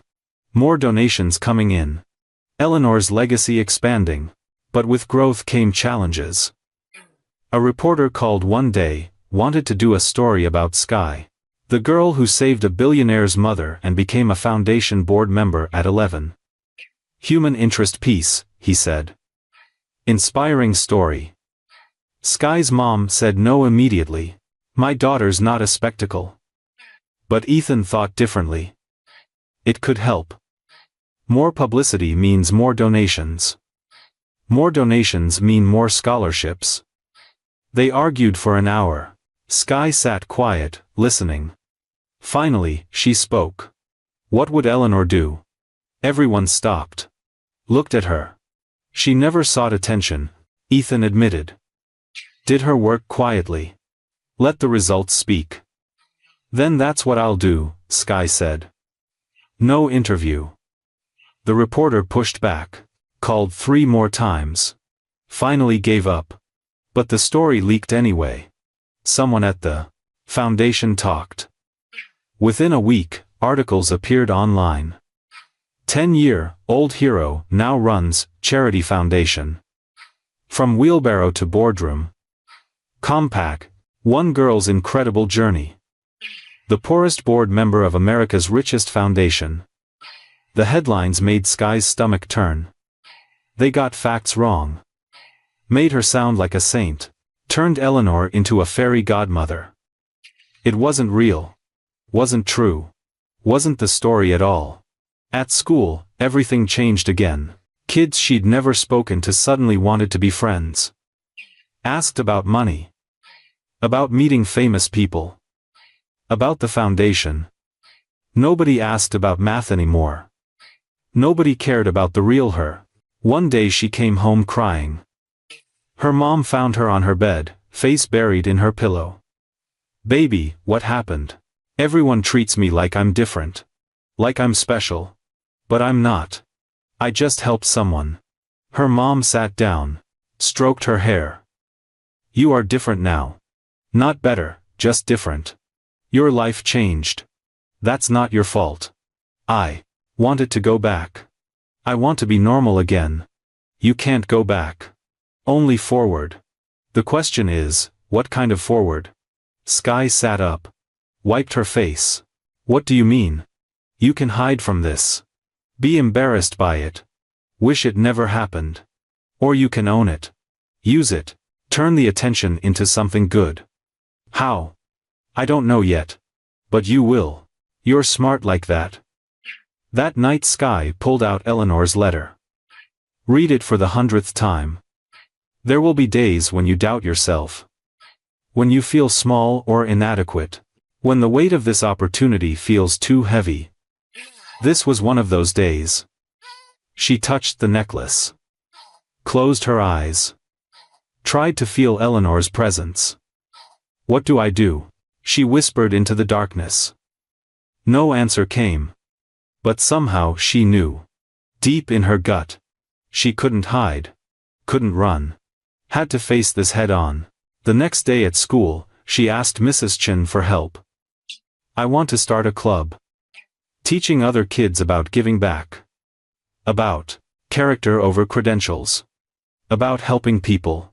Mrs. Chen's eyes lit up. "I love it. What would you call it?" "Eleanor's Circle. After the woman who changed my life." "Perfect. When do we start?" "Today." They put up flyers. Expected maybe 5 kids to show up. 23 came to the first meeting. Sky stood in front of them. Nervous but determined. "I'm not here because I'm special. I'm here because someone believed in me when I didn't believe in myself. And I want to do the same for others." She told them about Eleanor. About the wheelbarrow. About sacrifice and courage and choosing compassion. This club isn't about charity. It's about character. About becoming people who stop when others walk past. Who help when it's inconvenient. Who choose right over easy. The kids listened. Really listened. By the end, 15 signed up officially. They'd meet every week. Find ways to serve their community. Learn what it meant to give back. Maya, Sky's best friend, stayed. After. "You're really doing this. Turning everything that happened into something good. Trying to. Eleanor would be proud." Those words hit Sky hard. Would she be proud? Was this what she wanted? Sky thought about it. About Eleanor's legacy. About the chain of kindness. Yes. This was exactly what she wanted. That night she wrote in her journal. "Started Eleanor's Circle today. 15 kids committed to helping others. It's small. But so was I when I pushed that wheelbarrow. Small doesn't mean insignificant. The articles still bother me. The attention still feels wrong. But maybe Mom's right. Maybe I can't go back. Only forward. So I'll go forward carrying Eleanor's name. Her values. Her belief that one person can make a difference. Starting with me. And 15 other kids who want to change the world." She closed the journal. Touched the necklace one more time. If this story is hitting you in the feels right now, do me a favor, smash that subscribe button so you never miss stories like this. And here's my question for you. Have you ever sacrificed something important to help someone else? Share your story in the comments. I want to hear it. Thank you, she whispered. For seeing me. For believing in me. For showing me what's possible. Somewhere, she hoped Eleanor heard. And smiled. 2 years later. Sky was 13. Eleanor's circle had grown to 47 members across 3 schools. They'd collected winter coats for homeless shelters. Tutored younger kids. Cleaned up parks. Visited nursing homes. Small acts that rippled outward. But Sky was tired. The foundation meetings. The club. School. Everything pulling her in different directions. She sat in Eleanor's study one Saturday. Now hers, technically. But it still felt like Eleanor's. Ethan found her there. Head down on the desk. Books scattered everywhere. You okay? I don't know anymore. He sat down across from her. Talk to me. I'm 13. I should be worried. About homework and friends. Instead, I'm reviewing scholarship applications and running a club and trying to honor a dead woman's legacy. Her voice cracked. It's too much. Ethan was quiet for a moment. My mother struggled too. Especially at first. The weight of helping people. Of making decisions that changed lives. It crushed her some days. How'd she handle it? She learned to say no. To delegate. To accept that she couldn't save everyone. He leaned forward. You're trying to do everything she did. But she spent 60 years building this. You've had to. Cut yourself some slack. But what if I fail? What if I let her down? You couldn't let her down if you tried. You know why? He smiled. Because you care. That's all she ever wanted. Someone who genuinely cared. Sky wiped her eyes. I'm so tired. Then rest. The foundation doesn't need you every week. The club can run without you sometimes. You're 13. Be 13. But, no buts. My mother gave you opportunities. Not obligations. There's a difference. He stood up. Take a break. A real one. Do something fun. Be a kid. That week, Sky skipped the foundation meeting. First time ever. Felt guilty the whole day. But she went to the movies with Maya instead. Ate too much popcorn. Laughed until her stomach hurt. Forgot about scholarships and legacies and responsibilities. Just existed. Just breathed. Walking home. Maya asked, you feel better? Yeah. Actually I do. Good. Because watching you burn out was scary. Maya linked arms with her. Eleanor gave you a gift. Don't turn it into a prison. Those words stuck. Don't turn it into a prison.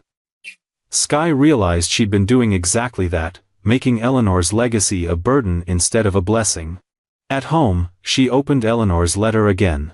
Read a line she'd always skipped over. Live your life. Not mine. Use what I gave you to become who you're meant to be, not who you think I wanted you to be. Tears came. Relief and sadness. Mixed together. Eleanor never wanted her to carry everything. Just to carry forward the values. The heart. The belief in helping others. But on her own terms. At her own pace. Sky pulled out her journal. Today I learned I don't have to be Eleanor. I just have to be me. The best version of me. The version she saw that day on the sidewalk. I'm stepping back from some things. Not abandoning them. Just creating space to breathe. To be 13. To figure out who I am beyond the girl who pushed a wheelbarrow. Eleanor's legacy will continue. Through me. But also beyond me. Because that's how legacies work. They grow. They evolve. They become bigger than any one person. I'm part of it, but I'm not all of it. And that's okay. The next foundation meeting, she showed up. But differently. Not trying to control everything. Just participating. Contributing her voice without carrying the whole weight. It felt lighter. Better. Right. After, Ethan pulled her aside. You seem different. Good different. I am. I realized something. Eleanor didn't save me so I could become her. She saved me so I could become me. She'd agree with that. He smiled. You're finding your balance. That's the hardest part. At Eleanor's circle that week, Sky announced changes. I'm stepping back as president. Promoting Maya. I'll still be involved. But I need space to figure out who I am. Not just who I'm supposed to be. The room was silent. Then Maya stood up. Thank you. For starting this. For showing us what's possible. And for being human enough to admit you can't do everything. The club applauded. Not because she was leaving. Because she was being honest. That night, Sky felt peace for the first time in months. She was still Eleanor's legacy. Still carrying the necklace. Still honoring the promise she'd made. But she was also just Sky. A 13-year-old girl figuring out her life. Making mistakes. Learning. Growing. And that was enough. More than enough.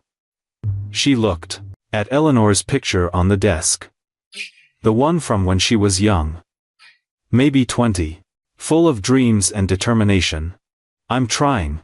Sky whispered. I'm really trying. Not to be you, just to honor you. Is that okay? The picture didn't answer. But Sky felt warmth in her chest anyway.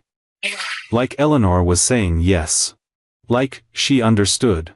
Like she'd been waiting for Sky to figure this out all along. That night Sky slept better than she had in months. No guilt.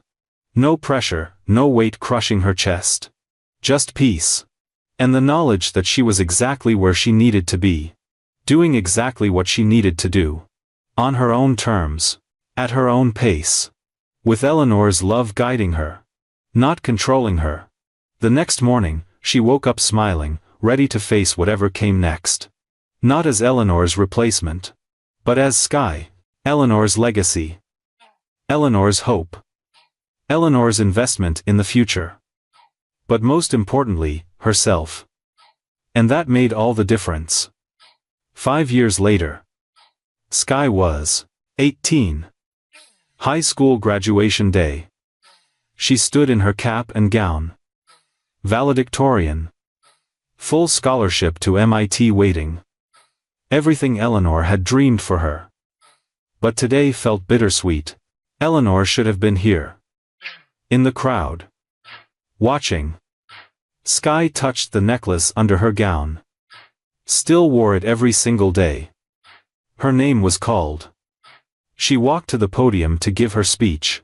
Hundreds of faces staring up at her. She took a breath. Started talking. 7 years ago, I had a choice. My math competition or helping a stranger. I chose the stranger. And that choice changed everything. She told the story. Not for glory. But to make a point. We all face moments like that. Where we choose between what's easy and what's right. Between our own success and someone else's survival. Those moments define us. The crowd was silent. Listening. Eleanor Carlisle saw something in me that day. Not talent. Not intelligence. Character. And she invested in that. Not just with money. With belief. With love. With trust that I'd pay it forward. Sky paused. Emotions threatening to break through. She's gone now. Has been for 7 years. But her legacy lives on. Through me. Through the foundation. Through every scholarship given. Every life changed. Every person who chooses compassion over convenience. She looked directly at the crowd. Found her mom. Marcus beside her. Ethan in the back. I'm going to MIT this fall. Studying engineering. Going to build things that matter. But more than that, I'm going to keep Eleanor's promise. To help others. To lift people up. To see potential where others see problems. Her voice grew stronger. That's what she taught me. That wealth isn't money. It's impact. Success isn't what you achieve. It's who you help along the way. She gripped the podium. So to my classmates, I challenge you. Find your wheelbarrow moment. That choice between you and someone else. And choose them. Choose compassion. Choose courage. Because that's how you change the world. One wheelbarrow at a time. The crowd erupted. Standing ovation. People crying. Her mom sobbing in the front row. Sky walked off stage. Hands shaking. Heart pounding. Ethan met her at the bottom of the stairs. Pulled her into a hug. She would have been so proud. So incredibly proud. I hope so. I know so. You became exactly who she knew you'd be. Not her. Better. You. After the ceremony, Sky drove to the cemetery. First time in months. Life had been too busy. She knelt at Eleanor's grave. New flowers already there. Ethan probably. I graduated today. Gave a speech about you. About that day. About everything you taught me. The wind picked up. Rustled the trees overhead. I'm going to MIT. Going to change the world. Just like you did. Her voice caught. I miss you. Still. Every day. But I feel you with me. In the necklace. In the foundation. In every choice I make. She pulled out her journal. The one Eleanor gave her on her 11th birthday. Nearly full now. I wrote our whole story. Just like you asked. So someday, when I help someone else, they'll know where it started. With you. With us. With a wheelbarrow on a rainy morning. She stood up. Touched the headstone. Thank you. For seeing me. For saving me. For believing I was worth the investment. I'll spend the rest of my life proving you right. She turned to leave. Then stopped. One more thing. I won't let you down. I promise. Your legacy is safe with me. That night, the foundation held a celebration dinner. 50 current scholarship recipients. All because of Eleanor. All because of that one morning 7 years ago. Sky stood up to speak. Looked around the room at all these faces. These futures. You're here because someone believed in you. Not just your grades or your test scores. Your character. Your heart. Your potential to make the world better. They listened. Young faces full of hope. Eleanor Carlisle started this foundation 60 years ago. One scholarship at a time. Now we fund 100 a year. 100 lives changed. 100 futures opened. She touched her necklace. But it doesn't stop with us. Each of you will go on to help others. And they'll help others. And on and on. That's how change happens. Not with one grand gesture. With 1,000 small ones, generation after generation. A girl in the front row raised her hand. What if we fail? What if we can't live up to this? Sky smiled. You will fail. I've failed. Eleanor failed. You keep pushing that wheelbarrow even when your arms are tired and your shoes are soaked and you want to quit. The girl nodded.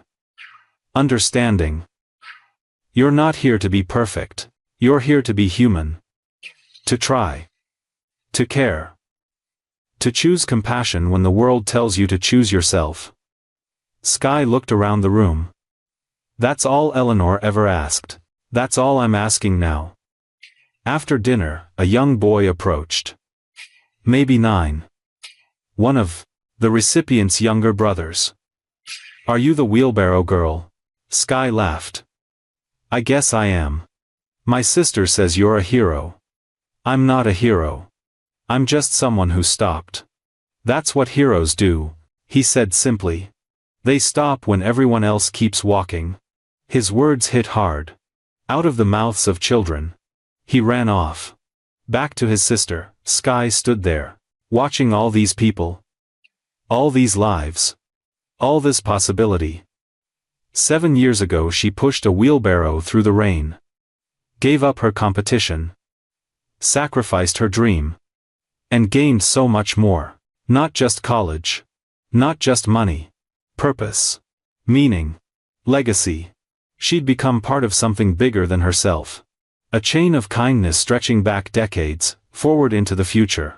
And she'd keep that chain going. For Eleanor. For herself. For everyone who came after. One wheelbarrow at a time. MIT was harder than Sky imagined. Not the classes. Those made sense. Numbers always did. But fitting in. Being normal. That was impossible. Everyone knew her story.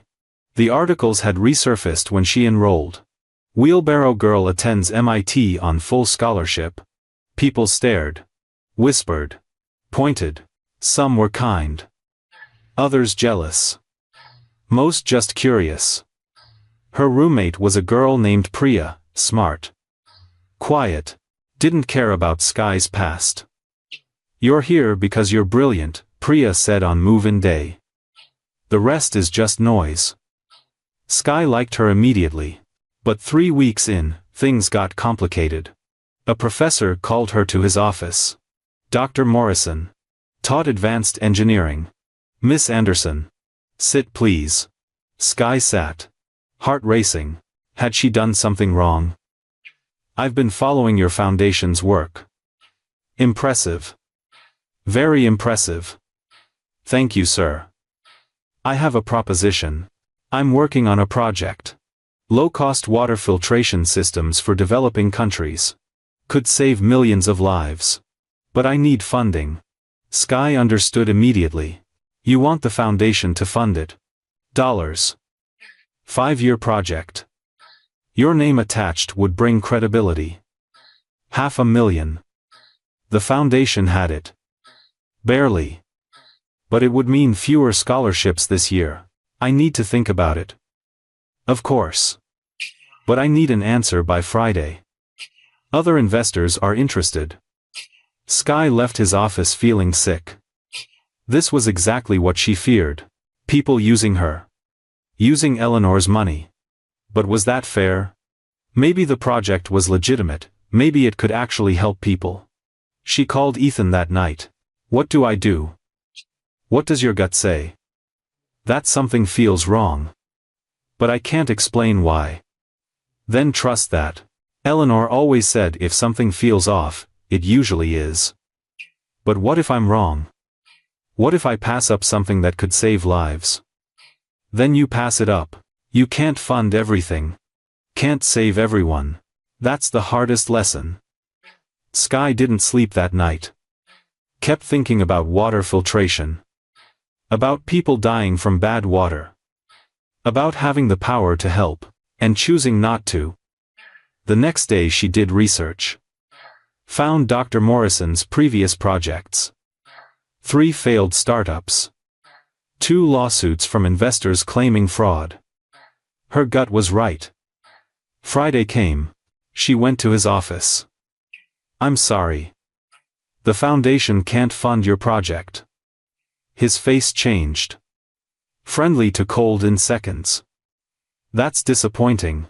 I thought you'd understand the importance of this work. I do. But our mission is education scholarships. Not research projects. Your mission could be whatever you want. You run the foundation. No, sir. Eleanor's values run the foundation. I just protect them. She walked out. Felt good. Felt strong. But that night she got an email. From the school newspaper. MIT student refuses to fund life-saving research. Is she really a hero? The article twisted everything. Made her sound selfish, cruel. Said she cared more about her image than saving lives. Comments poured in. People she'd never met calling her names. questioning her character, attacking Eleanor's legacy. Sky sat in her dorm room crying. Priya rubbed her back. This is garbage. You made the right call.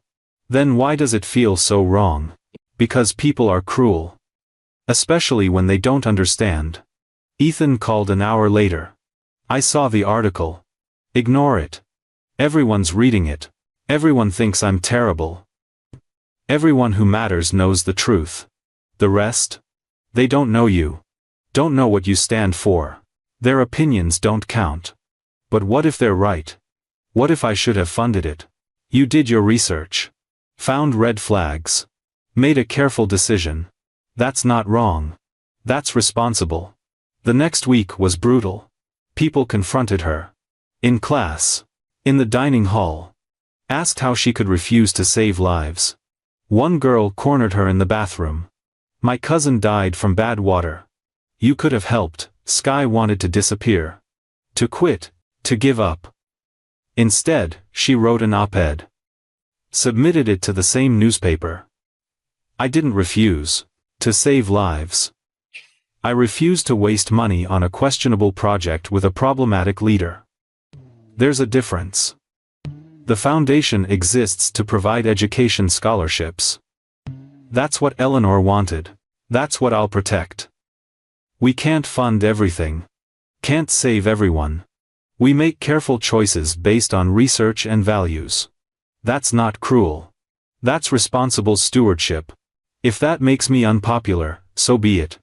I'd rather honor Eleanor's vision than chase approval. The response was split. Half supported her. Half still attacked. But Sky felt peace. She'd stood her ground. Protected Eleanor's legacy. Made the hard choice. Dr. Morrison's project never launched. Investors pulled out after digging deeper. Found the same red flag Sky had. He left MIT quietly. Mid-semester. No explanation given. Sky's roommate showed her the news. You were right. He was a fraud. I know. How'd you know? Eleanor taught me. Trust your gut. Do your research. Protect the mission above all else. That night Sky wrote in her journal. Today I learned that doing the right thing doesn't always feel good. Sometimes it feels terrible. People judge. Attack. Misunderstand. But integrity isn't about popularity. It's about staying true to your values even when it costs you. Eleanor faced this too. Probably hundreds of times. People asking for money. Demanding help. Calling her selfish when she said no. But she stayed strong. Protected her mission. Helped who she could. Let go of the rest. Now I understand why. Because you can't save everyone. And trying to will destroy you. I'm learning. Slowly. Painfully. But learning. And Eleanor? I hope she's proud. I hope she knows I'm fighting for her vision. Protecting what she built. Even when it's hard. Especially when it's hard. She closed the journal. Touched the necklace. Thank you for preparing me for this. For showing me that strength isn't saying yes. It's knowing when to say no. Somewhere, she knew Eleanor was. Smiling. Senior year, at MIT. Sky was 21 now. Top of her class. Job offers from every major tech company. 6 figures right out of college. Her mom cried when she told her. Baby, you did it. You really did it. But Sky felt empty. Something was missing. She sat in Eleanor's study. Home for winter break. The leather journal in front of her. Almost completely filled now. She flipped through the pages. 11 years of entries. From that first birthday to yesterday. Her entire journey documented. Then she noticed something. A loose page at the very back. Hidden in the binding. She pulled it out carefully. Eleanor's handwriting. Different from the first page. Shake here. Written in her final days. Dear Sky, if you're reading this, you've made it. College. Success. Everything I hoped for you. But now comes the hardest part. The choice. You'll have opportunities. Money. Comfort. The life I gave you access to. And you'll be tempted to take it. To finally relax, to enjoy what you've earned. Don't. Not yet. Not until you've done what I did. Found your stranger. Your wheelbarrow moment. The person you're meant to save. Because this isn't about you anymore. It's about the chain. The legacy. The next link. Find them. Help them. Give them what I gave you. This is it. The moment everything comes full circle. If you've made it this far, you're part of Sky's journey now. Subscribe if you believe in stories that matter. And comment, who in your life deserves a wheelbarrow moment. Tag them. Inspire them. Let's keep this legacy going. Then you can rest.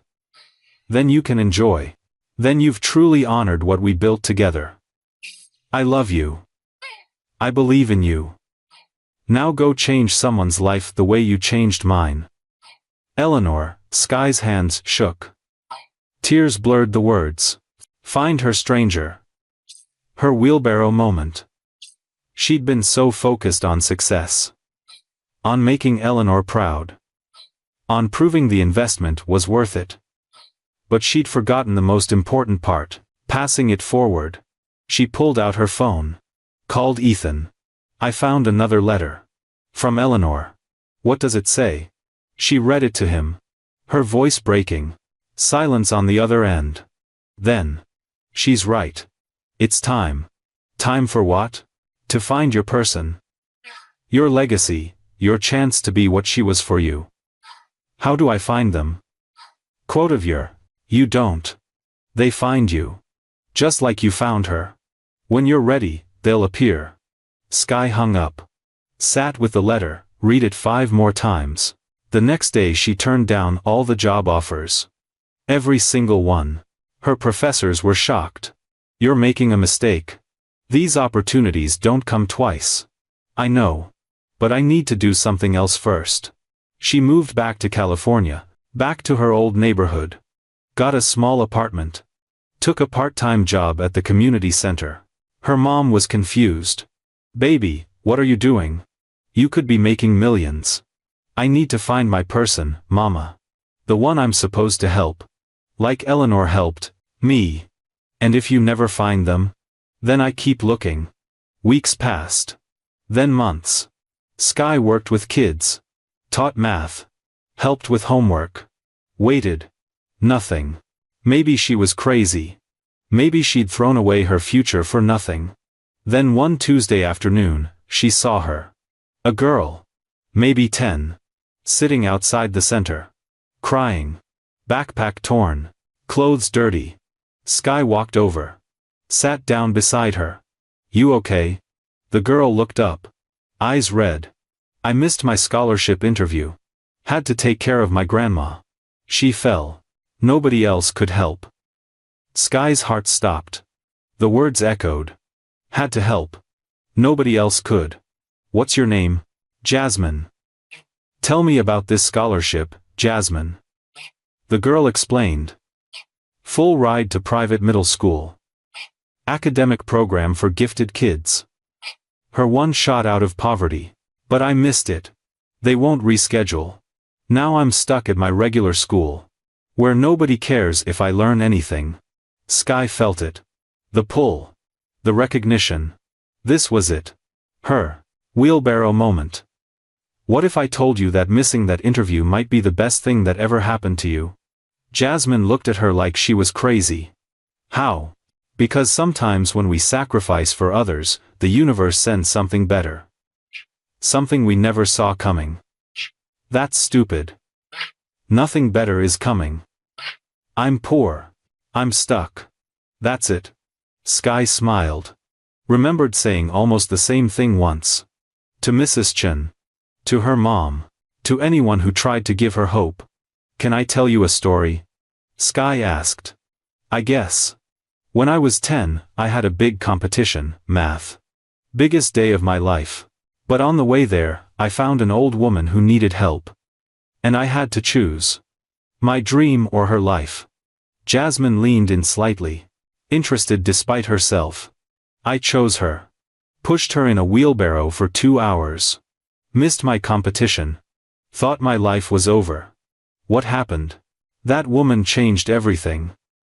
Gave me opportunities I never dreamed of.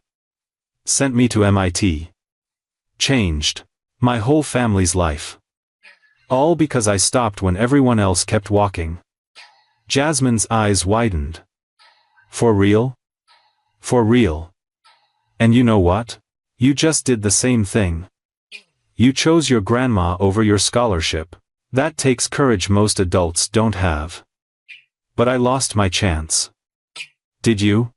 Sky pulled out a business card. The foundation. Her name listed as director now. What if I told you there's a better scholarship? One that values character over test scores? One that's looking for kids exactly like you. Jasmine took the card. Stared at it. What is this? Your wheelbarrow moment. Your chance. Your future. Sky smiled. If you want it. Tears filled Jasmine's eyes. Why?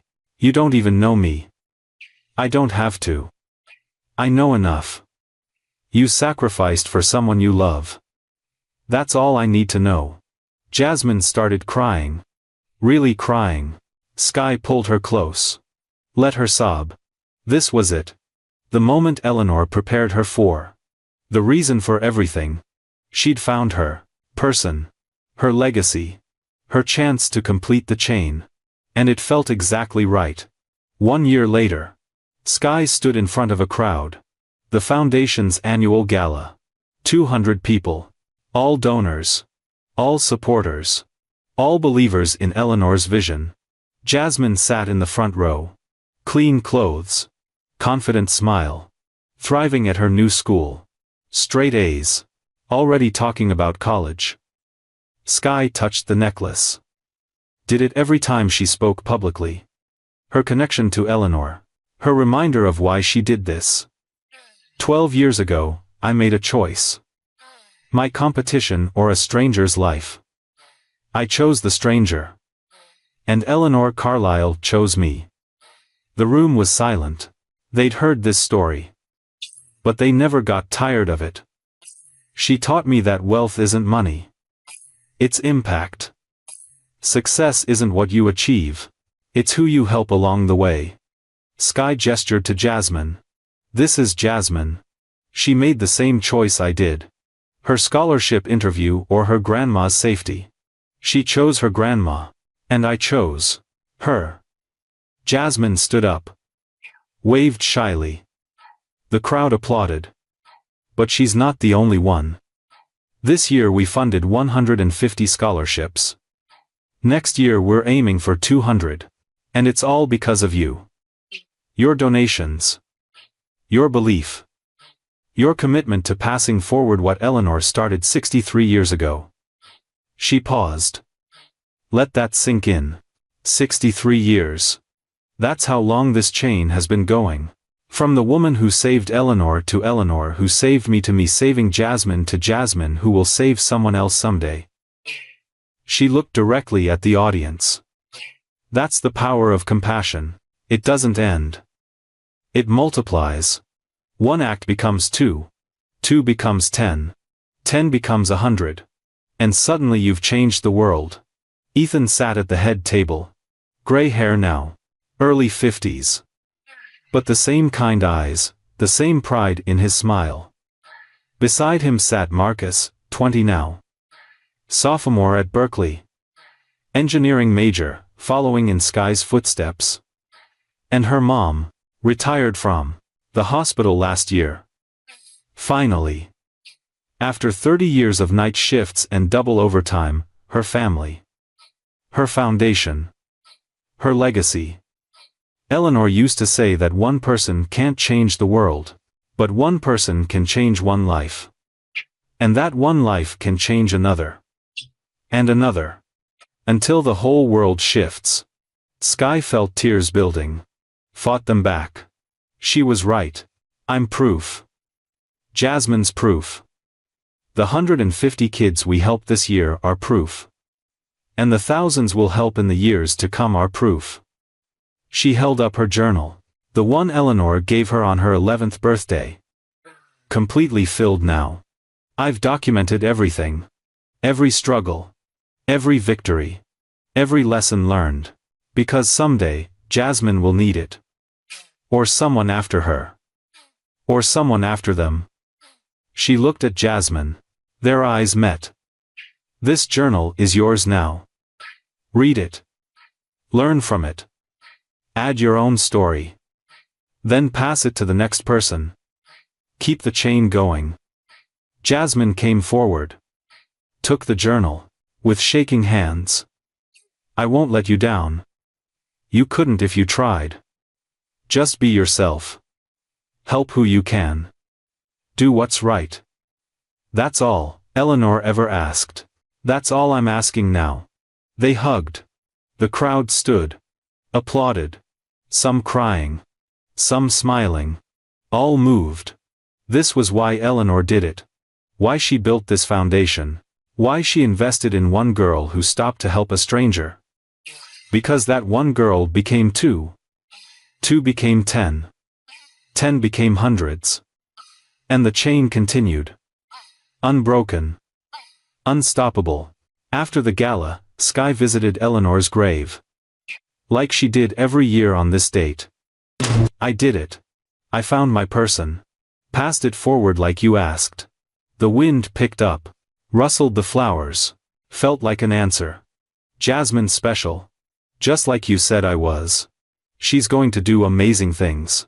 Change lives. Maybe even more than I have. She touched the headstone. Cold granite under her fingers. Thank you. For seeing me. For saving me. For showing me what's possible. I spent 12 years trying to honor your legacy. But I finally understand. Your legacy isn't the foundation. It's not the money. It's the people. The chain. The belief that one act of kindness can echo through generations. She stood up. Looked at the sunset. Orange and pink streaking across the sky. I'm going to take that job now. At Google. Make real money. Build things that matter. But I'll never stop this work. Never stop looking for the next Jasmine. The next link in the chain.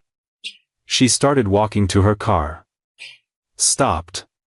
Turned back one more time. I love you. I'll always love you, and I'll make sure your name lives forever. Through scholarships. Through changed lives. Through a chain of kindness that never ends. She drove home. Priya was visiting. They'd stayed close after college. Best friends for life. How'd it go? Priya asked. Perfect. Exactly how Eleanor would have wanted. She'd be proud of you. I hope so. I really hope so. That night, Sky pulled out a new journal. Empty pages. Fresh start. She wrote on the first page. This journal belongs to Jasmine Rodriguez. Scholarship recipient. Legacy carrier. Chain keeper. Read the old journal. Learn from my mistakes. Then write your own story. Document your journey. Find your person. Pass it forward. The chain continues. The legacy lives. The work never ends.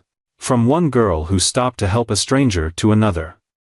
With love, Sky, she set down the pen. Touched the necklace one final time today. 12 years ago she pushed a wheelbarrow through the rain. Gave up everything for a stranger. And gained a universe she never knew existed. Purpose. Meaning. Family. Legacy. All because she stopped when everyone else kept walking. All because one woman saw potential in a scared little girl. All because compassion is stronger than ambition. The story had come full circle. But it wasn't ending. It was evolving. Growing. Becoming something bigger than Sky. Person. It was becoming eternal. A chain of kindness, stretching backward into history and forward into forever. And Sky was proud to be one link in that chain. Proud to carry Eleanor's name. Her values. Her belief that one person really can change the world. One wheelbarrow at a time. One choice at a time. One life at a time. Forever.